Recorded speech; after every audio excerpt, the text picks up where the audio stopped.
For generations, the worst among us have contrived to tear our political and social fabric apart to benefit the few over the many. Their mission and intent have been diabolically simple: divide and conquer, and they have been wildly successful. Hi, I'm Michael James Ott, veteran, retired engineer and businessman, and now ambassador and facilitator for the solution to this madness: Citizen Statesmanship. It's the Pro and Con Show, brought to you today and every day by Citizen Statesmanship, the cure for what ails us.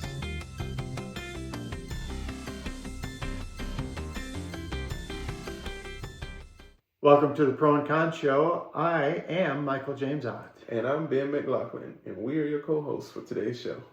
As always, what we say here is not just for us just here in the United States. It's for all 8 billion of us extraordinary, ordinary people around the globe. Mm-hmm. We have a fantastic show for you today. We want to talk about the rapid pace of artificial intelligence development and how it could be wonderful. Exactly. So we thought we'd spend some minutes talking about the future scenarios where there's this proposed future of abundance. And I mean, that's a really pleasant future. I mean, I'm not sure if the viewers at home maybe think so right now because, AI seems to be this scary thing, but I mean... Well, and as we've said in previous shows, it could be really scary. It's just a matter of what we do, right? Exactly. And I mean, perhaps you guys could make a difference. So we were just talking before we started the show about in this future world that would be this future of abundance. Mm-hmm. And I was telling Ben, like, you could have, because the robots, because we've actually. I mean, some of the stuff they're doing with these robots in China, you see the YouTube videos where they're dancing and stuff, and just unbelievable. Man. So I started thinking, let's say I wanted to really get really good at playing basketball, or in my case, pickleball or something like that. And so you could like train. You could have a robot mentor that could also like tell you how to do things better, but you could also compete against it. Mm-hmm. Right? They would have, if you imagine a robot that's even way better than Michael Jordan at being Michael Jordan, right? Mm-hmm. So you are dribbling and you're trying to attack the basket, you're trying to do a layup or whatever, and you've got this robot that's better than Michael Jordan at reacting to how you're dribbling and it's learning your moves. And it's learning and all this other stuff, but you've got it tuned so it doesn't like just leap 50 feet in the air and block everything. It's playing kind of like a human, but like a really good one. Exactly. And then you think about, like, because Jordan, famous, he could do it all. I grew up in Northern Illinois, of course. I was a big Bulls fan back in the day. Oh yeah, he was the man. But and the stuff that he did, and because somebody would be dribbling, and all of a sudden he would just reach, and boom, and the ball is gone. He knew the exact moment. It was just mine. And he's gone, or he's dribbling and he's juking and all this other stuff, and then all of a sudden it's like bang, and he's just to the basket, and there's nothing but people like standing there you go. Watch them go by. That's all you can do. But you can have that could be a lot of fun, and it would really help you. Mm-hmm. And like the game of golf, maybe they could be real mentors for you. Yes. And because they could sit there and literally like analyze every single swing, right? I mean, and you think about it, down to the breath you take. Yes. And then data collection. Yes. Could say, hey, you play your best when it's 70 degrees outside. Like, I mean, just simple things like that, because who knows who's tracking that? Like, you don't know. It's like, hey, if it gets up to about 80, maybe you should play 9 holes instead of 18. Like, this will be your peak, or just tracking you over time. I mean, not even just having a golf partner, just having AI tracking your golf stats to say, you can get a notification on your phone, you wake up and be like, hey, today is a great day. Like, this is the day and this is the time when you hit your record, you played your record holes or whatever, your record match or round of golf or whatever. It's a good day for you, almost like a fortune cookie, or like your horoscope. It's like, hey, today's a good day. It's a lucky day for you. You can have that powered by AI data and facts. Something to think about. It's like, or just having personal assistants. And we have that now in Chat GPT. Viewers at home, you guys can check it out for yourself. For instance, you can have AIs, hey, make me a resume, and it will legit create a resume for you. You can give it as much detail as you want, and it'll organize it. And even if you don't have the data, it'll leave a space and say, hey, insert experience with this here. Insert experience with that here. I've seen it do a police report.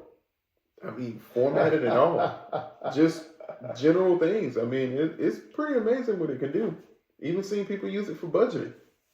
And now with the image creation, video creation, you can visualize yourself with a different hairstyle or different hair color.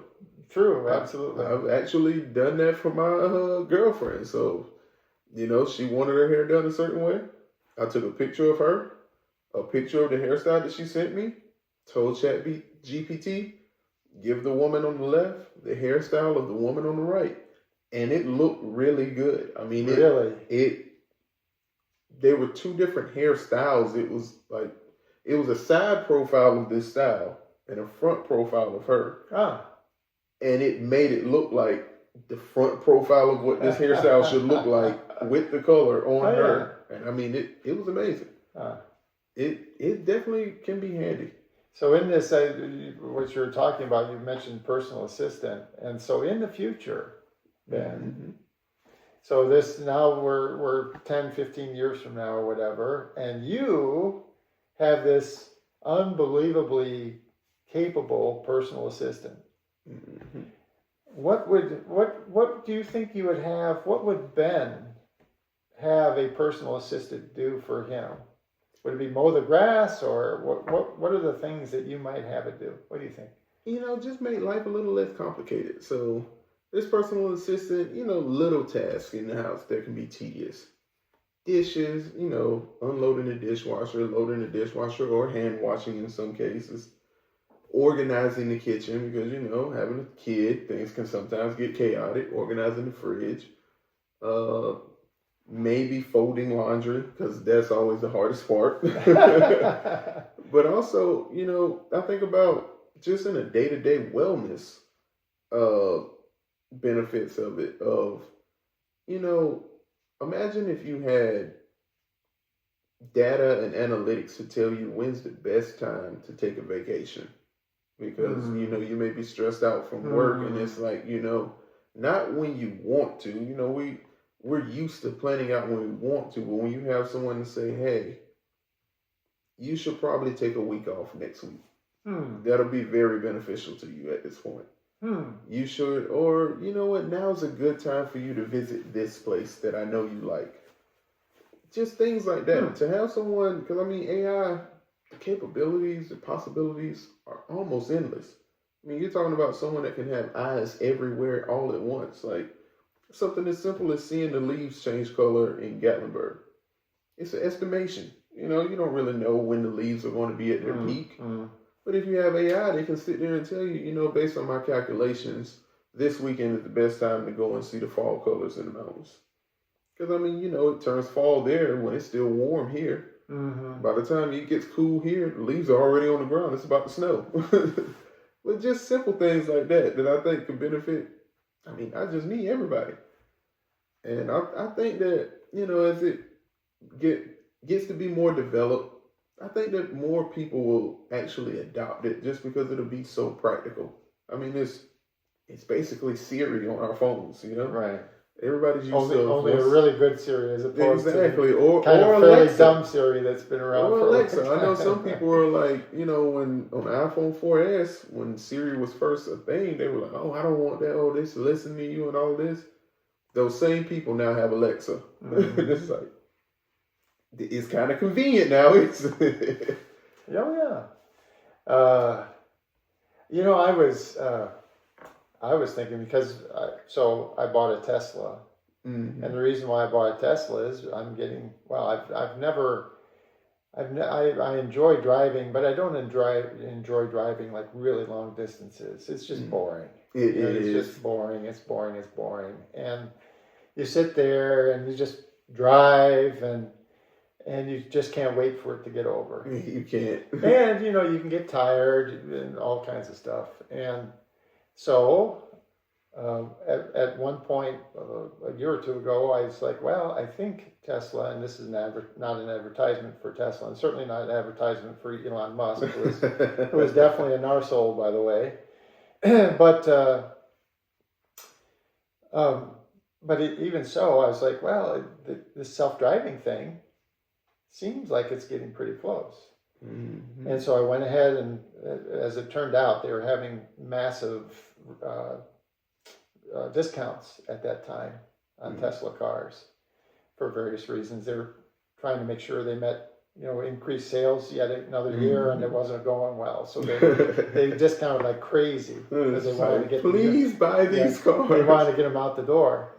And I said, yeah, it's looking. I watch, I pay attention. And I've been. It looks like they're getting closer. So I went ahead and did it. And but then I was. I can't remember. Someone caught me or got me to thinking about this. And I have a bunch of Apple stuff. And again, this is not an advertisement or anything. It just happens to be true. Just technology. I got caught up in the ecosystem years ago. I did as well. And I like their products. That is not a recommendation or anything. I'm in the ecosystem. And there was rumors that they were working on, and validated rumors. I mean, there was hundreds and thousands of employees that said, yes, I used to work in this automotive division that was trying to do the self-driving car or whatever. And I don't know what caused me to do it, but I got on the Apple support page and I made a recommendation. And I said, I can't believe you guys aren't using the power of the iPhone and a kit of sensors, like cameras and stuff, that could be readily attached to a car. And then you could have just kind of universal motors or something that could be installed. So you could sell a kit for a car for like $5,000. Mm-hmm. And that would be an auto drive, a self-driving car. And you could backfit it to just about any car. Mm-hmm. Okay, or maybe just certain cars, but most of them, right? Mm-hmm. So this was I'm happily typing away, thinking, this is a great recommendation, and, they're going to be stupid for not listening to me or whatever, and they won't, but that's fine. But I felt good about sending that in, and then I hit send, and it was only like an hour or two later, and I was thinking, oh, that's pretty stupid. Why? Because once we have these humanoid robots, why not have James, the chauffeur robot? And oh, by the way, James can mow the grass, and he can do the dishes, and he can cook the food. And I was like, oh, that was... And so I wanted to take my submission back. Because I was like, oh, of course, if you have humanoid robots, then you don't even need the special car. You don't even need to own a Tesla. And you can just have them, I got a Chevy, get in there and drive me. Exactly. And I mean, oh man, just the thought of that. Like, now you can get, mobile orders for groceries and stuff. You can just send your personal robot to go and get it. Yes. Or you can actually enjoy your cars more, because there's more to our cars than just us sitting in the driver's seat. It'll be nice to sit in the back seat for a while, or sit in the passenger seat for a while. I mean, especially those who buy luxury cars like, Mercedes, BMWs, Bentleys, Rolls Royces. Right. you know, you got all this money, you bought this really nice car. You know, it's nice to have a Rolls Royce, but everybody knows the best features are in the back seat. Now you can actually enjoy your car without having to pay for someone to be your driver. Yeah. And they would be really good at driving. And I mean, simple luxuries like that could be afforded to everyone. And it's a thing that you have. You either use it or you don't. Right. I mean, it'd be nice, you know, anything can happen. You know, you get injured or something, you have someone who can drive you. Yeah. You have to go to a doctor's appointment, but you took some medicine, you feel a little drowsy. You have a safe, designated driver now. Could cut down on DUIs. Sure. You go out somewhere, call your assistant to come and get you. Sure. I mean, we can really see a much more safer world. And to that effect, with traveling, you know, this like, I first saw this on iRobot, you know, where it was like illegal for humans to drive on the freeway. And when I first saw that, I'm like, that makes so much sense. Now travel can be done at a much higher rate of speed because cars are autonomous. And I know a lot of people are, well, you know, self-driving cars, this and that. I can tell you just in general, cars like BMW, Mercedes, they have been aware of other cars. Like, I mean, I know you get an older BMW and you'll see the short band radar, like right on the dash, because they thought it was cool to just show you the car and then the little radar thing going off of it. And even sometimes, like if you have like a radar detector, like with a Ka band radar detector, and you run up on an older BMW, it's going to go off. And it's wild because those cars didn't have autonomous driving, but they were aware of the cars that are around them. You know, autonomous driving at the freeway at, say, 100 miles an hour versus 60 miles an hour going to Charlotte would be much safer in autonomous driving because these cars are talking to each other. Sure. Bill Burr, actually on a podcast, explained it. Because, you know, he got his pilot's license and he was like... This is the comedian. Yes, he was like, once I got my pilot's license, he said, I am absolutely terrified to drive on the freeway. He said, because you realize this is formation flying with people who are untrained. And he said, you're doing 80 miles an hour, inches away from someone who could slam on their brakes, who could come over into your lane. And he said, and it's just chaos. He said, to be a pilot, you know, you have all this training and all of that, and even the flying formations, everybody is trained. You've logged hours at this. He said, but you think about the freeway, like, no one's trained. Pretty much, if we have it autonomous, it's like formation flying at that point. Sure. With the best pilots in the world, or best drivers in the world, because they're all listening to each other, looking, and paying attention. Now you don't have a chain reaction of brakes. Something happens or there's a reason why we need to brake, every car is hitting their brakes at the same time. So you're not getting thrown through the windshield. You can actually come to a smooth and safe stop. Mm-hmm. I mean, much like a Tesla when it detects a pedestrian. It doesn't just run up to them and slam on brakes. Right. It saw them from way down the street and it just gradually comes up and rolls to a stop. Mm-hmm. Yeah, and so currently... as we sit here in early 2026, you can have the car drive for you, but you have to sit in the front seat and you have to look out the front window. Mm-hmm. And then it's actually pretty good at making sure that you're looking and not just staring, you know. Mm-hmm. So there's been a couple of times where I was driving and I was still watching, but I was kind of daydreaming or whatever.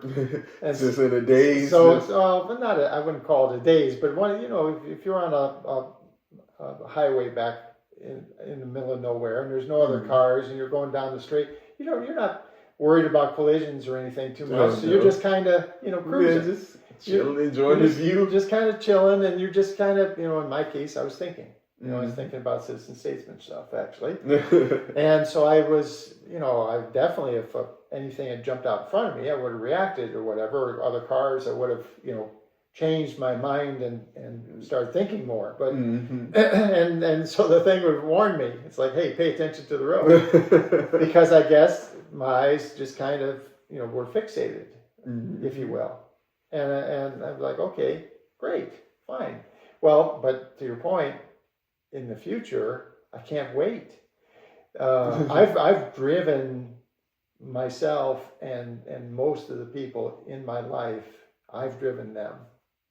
I've not had the fortune, other than on some occasions, to have someone in my life Same. drive me. Same.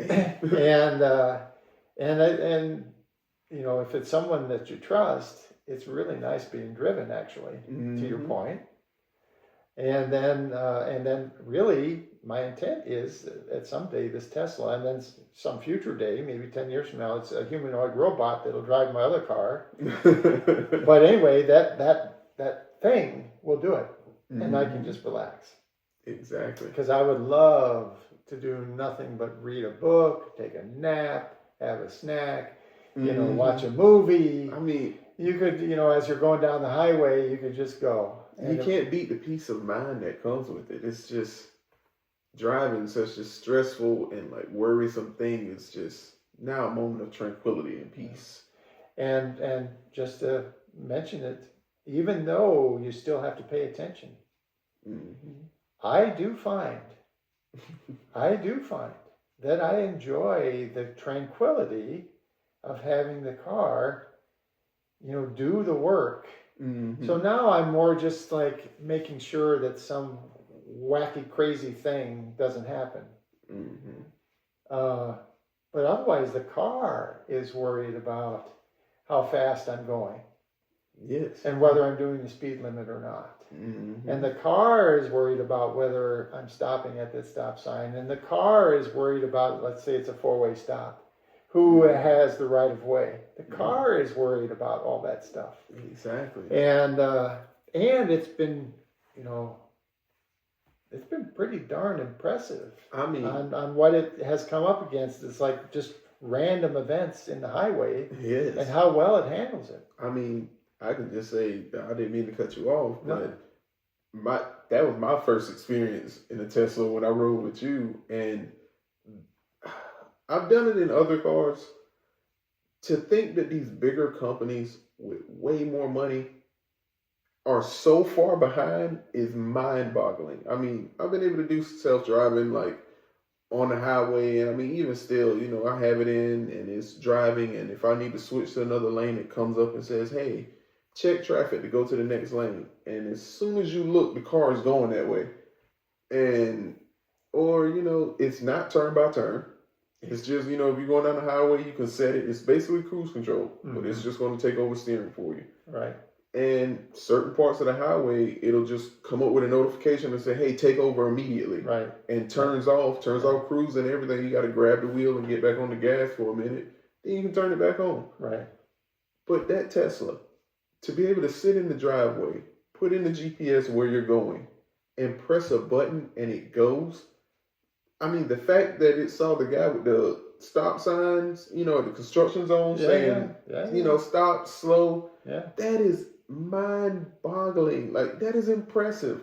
And it knew. I mean, when the guy turns it around, it's like, hey, come on, the car goes. Yes. It's like having an actual live driver. Yes. And cross-traffic monitoring, finding a park when we got to our destination. That was really impressive. Like, I have not stopped talking about that since that day. I'm like, it was, man. And Ben, I came across a thing where the guy didn't even have a sign. He had a bright, you know, one of the high reflective vests on, but it was a crash thing that I came upon not long after it happened, apparently. And there was a guy just standing there. He had one of the, you know, reflective vests on, but that's it. He was standing there, and the car came and saw this happening, slowed down, and the guy put his hand up. Not a sign. He put his hand up. Wow. And the car saw the hand up and said, he's telling me to stop. And it stopped perfectly appropriately for him because I was monitoring, you know, because this is like I mean, and it's so new. So it's like, will it? So I got my foot like right on the brake. I got my hands like ready to take over the steering wheel. I'm not sure what's going to happen here. And it just pulls right up, and it's just like I would have done. It stops and it waits. And he's standing there, and then he put his hand down because we were just already stopped. And the car just sat there. And then at some point, he was like looking around, and then he waves us. And the car moves around him. Wow. And you know, so it watched the guy wave us on, and it moved and I was blown away. But this is the future, and so we're talking about some stuff that's happening now. But in the future, another 5 or 10 years from now, 15 years from now, these humanoid robots are going to be phenomenally good, and that is all well and good as long as we have made sure, the extraordinary ordinary people, have made sure that that's the path we go on. Exactly. Where these robots are these pleasant servants, companions of us. Because the other side is we have the wrong people running most of the governments around the world. And those wrong people, and also corporations. And so, Ben and I spent some time here talking about how wonderful the future could be. And this is kind of what is being sold to us by most of the tech billionaires, the people who are actually at the leading edge and promoting these kinds of technologies. They are like, oh, this is going to be wonderful. You guys, it's going to be great. Everything's going to be great.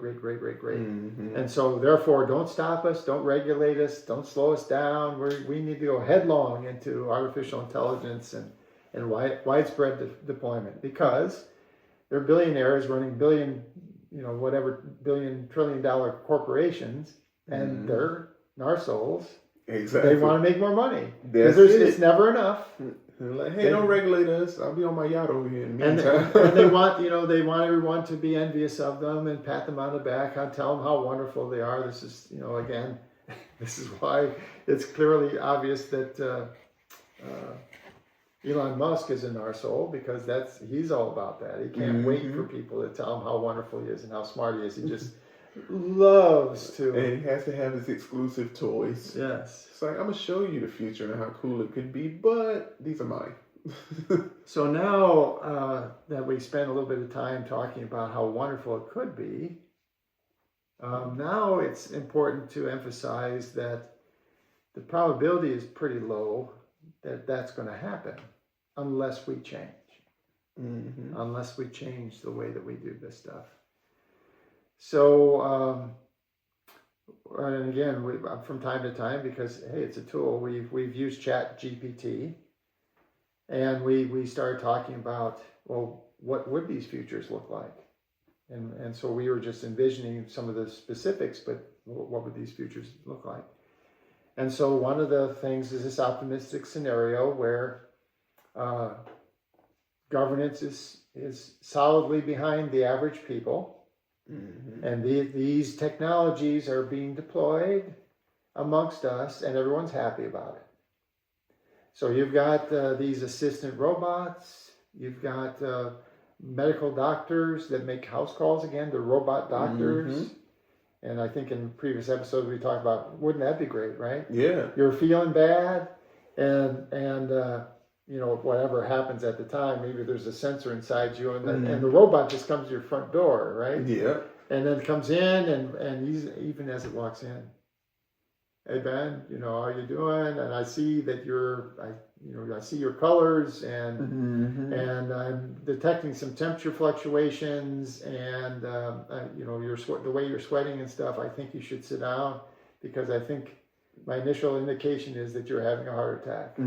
So please sit down, and let's, it goes right to work. It goes right to work. And it knows all that because it's got sensors, and it's got the entire knowledge of all humankind. Everything that humankind knows. It knows about medical. It knows it all. In its mind. It is empowered. So that is a great thing. And in this scenario, it's more or less kind of this utopian future. And it's not perfect. Our lives, ladies and gentlemen, we're humans. And regardless of whether the robots are helping or whatever, it's never going to be perfect. We're not perfect. It's never going to be perfect, but it can be pretty darn good. And the little imperfections, most people are going to say, well, I'm not, delighted. that this imperfection exists, but it's not that big a deal. It'd be like, today, I don't know, you go to get a cup of coffee at a convenience store and they normally have a dispenser for the half and half. Mm-hmm. And today they don't. It's empty or whatever. So now you got to open up, Yeah. six of those little half and half cups. And they're like, well, that's inconvenient, but it's not that bad. Yeah. Right. And so that'd be along those lines. And then what's the other scenario here was,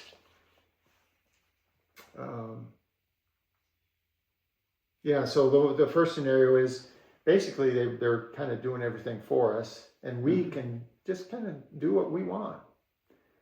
And then there's the next scenario, which is also positive, is now we're co-working with these guys. So we're still doing jobs. A bunch of us are still working. But when we do, there's robots around and they help us. They do the heavy lifting and things. Mm-hmm. And so we don't get involved. All the carpal tunnel stuff and what they call them, cobots. Yeah, cobot. Mm-hmm. Okay, there you go. So it'd be like the cobot stuff. So there's a lot of the worst, hardest things that we don't do anymore because the robots do them. And okay, that's great. That's another scenario. It's that would be really great because that would allow, that would allow people to do more things and still be able to get more enjoyment out of life because you're not wearing yourself down with tedious and hazardous tasks. Like mining, for instance. Like no one would have to go underground and risk getting buried alive or just jobs where they're on their feet all the time. A lot of manufacturing jobs. If people could find a way to integrate that in ways that doesn't totally replace people. You can still be there as a guide. You can still be there as an assistant in some way, just shifting most of that work and workload onto an AI empowered robot. Mm-hmm. Yeah, so you just think of whatever job you do, then whatever job, your job. Mm-hmm. And you get to keep doing the things that you enjoy the most and are least detrimental to you physically, right? So you don't no more trying to pick up something heavy or whatever. Instead, you're doing things that you enjoy. You're still figuring out how to get things done or whatever, those kinds of challenges, and then the robot is doing stuff that you don't enjoy. Or just figuring out where the problem's at and figuring out where to deploy my robot. It's like, hey, I need to send this one over here. Or helping you figure out stuff, but yes, like a coworker, like a very effective, what were they called in the trades? I don't remember. I'm not going to remember. Apprentice. Yeah, apprentice, but they had another term. I can't remember what they called. Gopher. That was. Oh, yeah. So you were, it'd be like having a very talented gopher, an apprentice, and a very positive assistant. So, okay, those are the positive things. And we say this many times during our programs, this future is possible if we, the extraordinary ordinary people, are in charge of the government and stuff like that. Mm-hmm. But if we aren't, and we aren't now, then the negative things happen. Exactly. So the first negative scenario is this, and Ben, this is this feudal kind of thing. Mm-hmm. So you go ahead and talk about like the feudal Japan stuff and Europe and all that. Feudal Japan, when you had these warring factions, led by, these samurai houses that, this one would take over that one would take over this one. It's really crabs in a bucket. And to be honest, we're almost kind of in a feudal area of technology. You got iPhone, you got Android, you got Xbox, you got PlayStation. People are kind of aligned with what their technologies are. It's just not on a massive scale. And it's not where people are killing people. Yes, no. Yeah. Not yet. Not yet. But I get you. Yeah, I get you. There's a definite parallel there. But I can see it with, if somehow, everything's political these days. just say something about an electric truck and you'll get either reactions for or against. Adverse reactions in some cases. It's like, oh, that's the stupidest thing ever, blah, blah, blah. Like the Cybertruck, for instance. That is I don't understand how a truck gets to be political, but there it is. Well, I do. It's what we said, the NARSOLES. Yeah. Label and blame. This is true. Anything, anything. Folks, anything to label and blame. But anything. It just tripped me out. Even when Elon and Trump were friends, that's what got me. I'm like, huh? But he's with your guy, though. Oh, that's the stupidest truck ever. I mean, like, go out of their way to hate this thing. And it's like, anything electric. You're like, oh, yeah, it's all electric. Oh, that's stupid. Oh, that'll never work. It's this, it's that. I'm like, huh. So it kind of is getting to that feudal, people are going to choose what they want to choose as far as technology. Some people are going to be for innovation and progress. Some people are going to be, nope, give me the old way.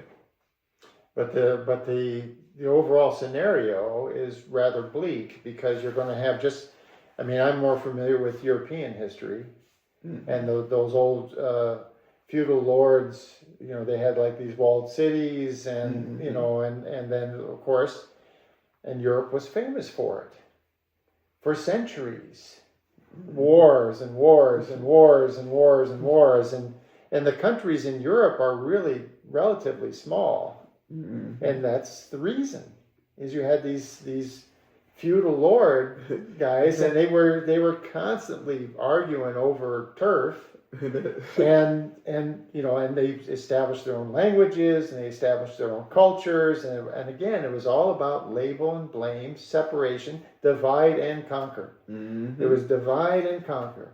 So we have to be special. We have to have this. We're going to be this, and therefore because we are special and we have this, those people over there aren't doing this. They don't speak our language. They don't eat our food. They're bad. They're evil. We're going to go attack them. And this is label and blame, divide and conquer. Exactly. NARSOLES have been around for centuries, and this has been going on in human society for centuries.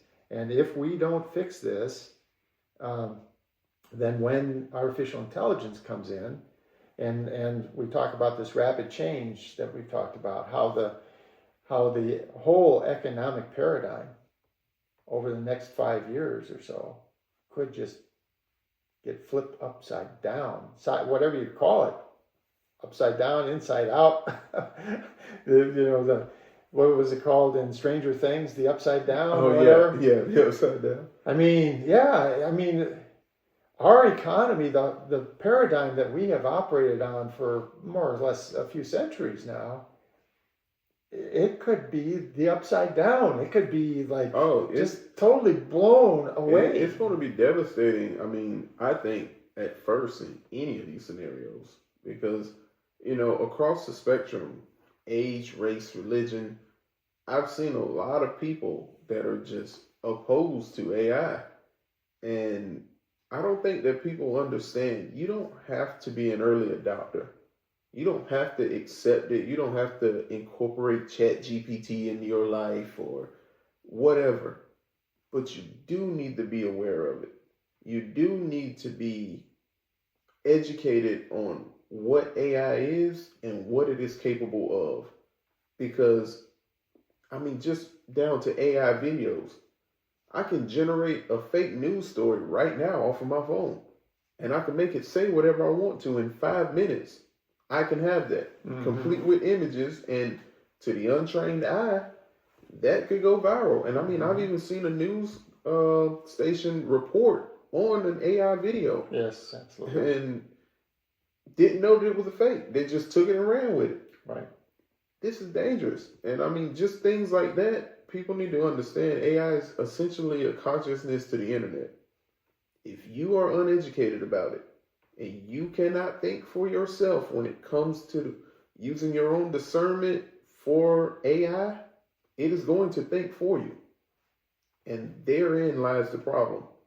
Because then your thoughts will be formed by whoever's in control.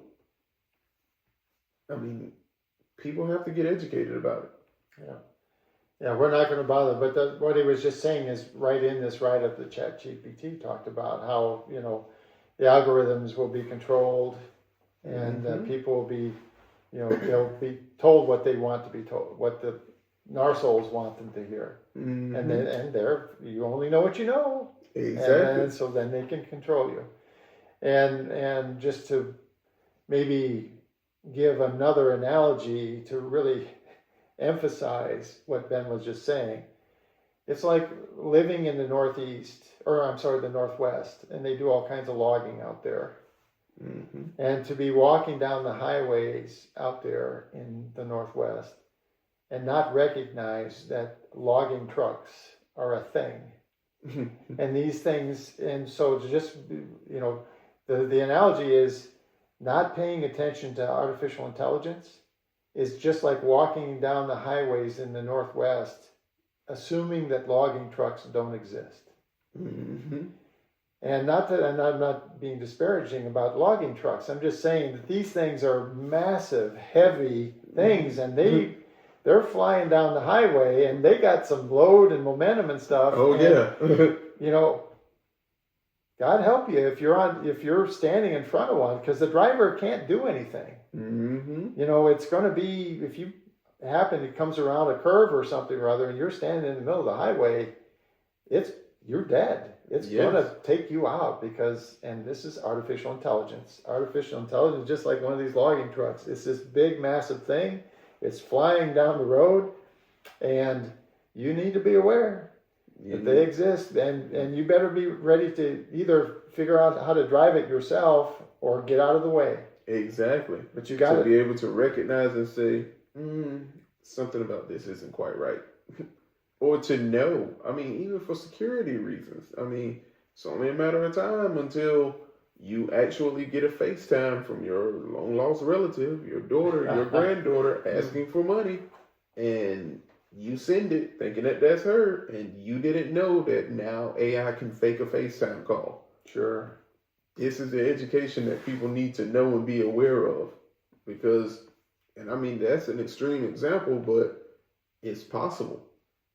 It will be possible on a wider scale soon, and people need to be aware of it just to protect themselves in instances like that. Yeah. And so this scenario then is the feudal scenario, and in theory then the some handfuls, hundreds of billionaires, basically today's billionaire narsoles, they end up with these little enclaves around the globe, and it's like little walled cities from Europe, only now they're around the globe, and they have their little communities of people that kiss up to them. And they have what they need to take care of themselves, and the rest of us that are outside the walls are scrambling around like rats, in a sewer or whatever. And so that's the scenario. And then the last scenario, when the AI comes, and if it comes so fast, it could come in a way that literally no one is prepared. And the whole thing just completely falls apart. Everything about human society that we've come to expect for the last decades completely falls apart. It becomes like the Mad Max scenario, where you just have these, just roving whatever, right? And the best way to think of it is our lives should be free of hate, fear, and injustice. But in this last scenario, our lives will be chock-a-block full of hate, fear, and injustice. It will be nothing but hate, fear, and injustice. Because we'll be fighting over the scraps. We'll be, it's just going to be chaos and like the Mad Max stuff. Because artificial intelligence is going to change our world, and it's coming really quick, like the logging truck again. It's coming it's barreling down the road. Oh yeah. And so we need to be super, super, super aware of this. And so then the last point, which we've made a couple of times, we'll make it again. So if you think about the probability of these relatively positive futures and the probabilities of the relatively negative futures, it's about 50-50. It's about 50-50. Yes. The GPT actually said the negative ones are slightly more probable. Ben and I think you would agree when I say this statement, if we don't change things significantly, they're way more than just, slightly more probable. It's a very high probability if we don't change things. Exactly. If we don't get rid of the NARSOLES in government, basically, bad things are going to come. Exactly. But right, let's just assume that it's right and it's a 50-50 coin flip. And so again, we've said this in other shows. Ladies and gentlemen, watching or listening around the world, your future is a fork. And on one fork, it's either going to get, pretty darn good, a fair amount better than it is today. Really good. Or it's going to get a whole lot worse. There is no middle road. It's not going to stay the same. It's changing. So quite a bit better or quite a bit worse. And it's a coin flip at the moment. Are you satisfied with that? I'm not. I'm not, absolutely not. I'm not.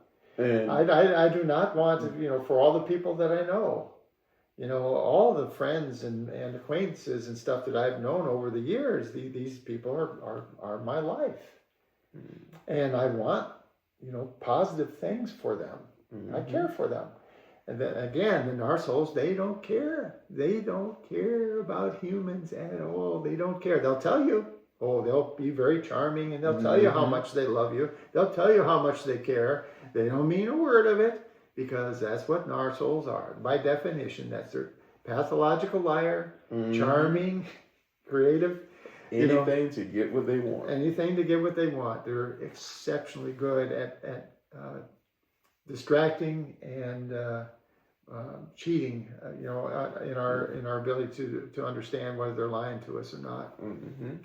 So we have to change. We have to, change how we're going to go about, to go into the future.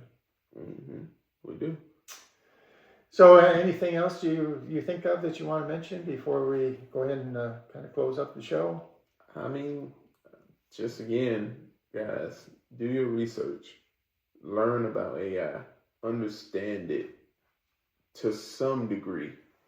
You don't have to adopt it. You don't have to buy it. You can still maintain your privacy, but you at least need to know the capabilities of anything. I mean, it can be a tool or it can be a weapon. You need to be able to understand the difference between a pencil and a shotgun. And that's what this is. All right, very well put. Well, okay, then we'll go ahead and close up the show.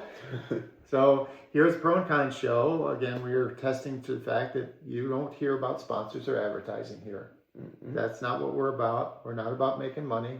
Not at all. Not at all. We are just here doing our best to try to share information and hopefully through these reasoned and reasonable conversations, we hope we get people thinking, right?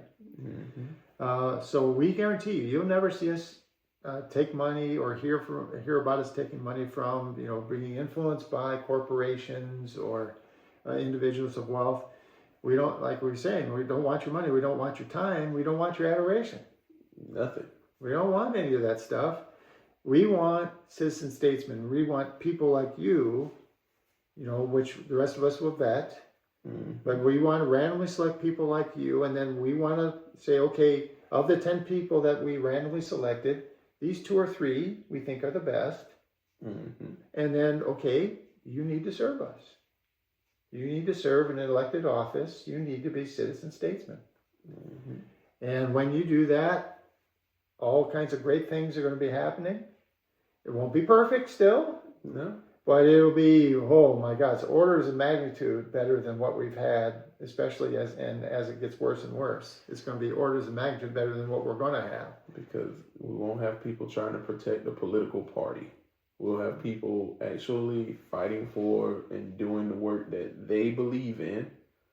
And if someone disagrees with it, when it's their turn, they can change some things or make it better, which is what our country is built on. We're supposed to be steadily progressing and making things better. Right.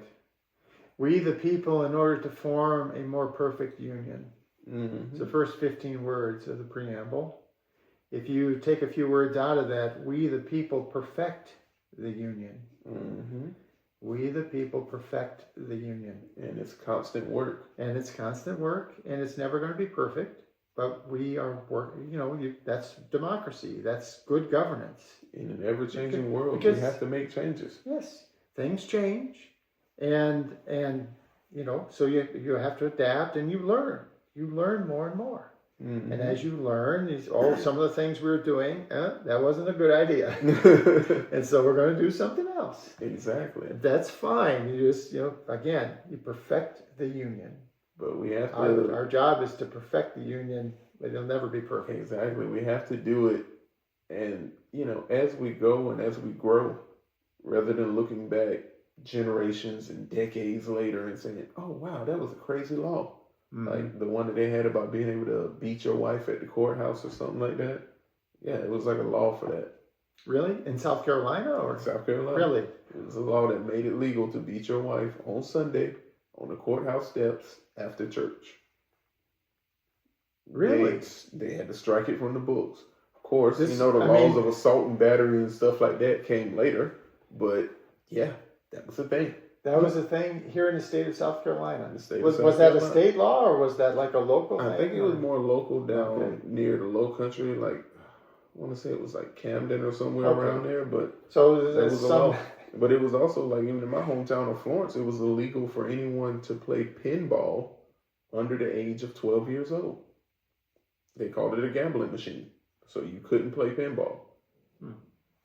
I mean, laws like that. And just in general, just the way that our government operates, it needs to be constantly, we have checks and balance. We need to constantly check and balance our government. Yeah. Trust and verify. Exactly. Trust but verify. And and we say this all the time, we are being truthful with you. We are telling you the truth. Mm-hmm. But even so, trust but verify. Trust but verify, trust but verify, trust but verify, trust but verify. Don't trust us. Yes, definitely go verify for yourself. Verify. It's okay. And if we're wrong, write in and tell us. Write in and tell us. So what we do, last thing, is to just please be clear-eyed and really think long and hard about how things have been and where they're going. And are you ready to really step forward and make a real difference? So, write into the show at freeequalfair@gmail.com if you have any questions or concerns or whatever. Mm-hmm. Our next show is going to be freaking awesome. It's called What Do We Do When We Have Nothing to Do? It's an interesting thought. What do we do when we have nothing to do? Join us, won't you? Bye for now.